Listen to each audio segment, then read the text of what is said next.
അഞ്ചാമത് ഹജ്ജ് ഉച്ചകോടിക്ക് നാളെ തുടക്കമാകും. ഹജ്ജ് ഉംറ സേവനം മേഖലയിൽ പ്രവർത്തിക്കുന്ന രാജ്യങ്ങളിൽ നിന്നുള്ള പ്രതിനിധികൾ പങ്കെടുക്കും. ഇന്ത്യയിൽ നിന്ന് കേന്ദ്ര പാർലമെന്ററി കാര്യ ന്യൂനപക്ഷ ക്ഷേമ മന്ത്രി പങ്കെടുക്കും. നവംബർ 12 വരെ ജിദ്ദ സൂപ്പർഡോമിലാണ് ഉച്ചകോടി. മക്കയിൽ നിന്ന് ലോകത്തിലേക്കെന്ന സന്ദേശം നൽകിയാണ് അഞ്ചാമത് ഹജ്ജ് ഉച്ചകോടിക്ക് നാളെ തുടക്കമാകുന്നത്.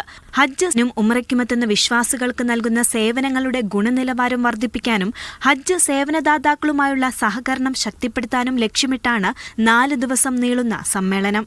മന്ത്രാലയം നടത്തിവരുന്ന പ്രവർത്തനങ്ങളും ഇവിടെ വിശദീകരിക്കും. ഇന്ത്യയെ പ്രതിനിധീകരിച്ച് കേന്ദ്ര ന്യൂനപക്ഷകാര്യ മന്ത്രി കിരൺ റിജിജു സമ്മേളനത്തിൽ പങ്കെടുക്കും. ഇന്ത്യ സൗദി ഹജ്ജ് കരാറും സമ്മേളനത്തിന്റെ ഭാഗമായി ഒപ്പുവെക്കും. അതിനായി കഴിഞ്ഞ ദിവസം മന്ത്രി ജിദ്ദയിലെത്തിയിരുന്നു.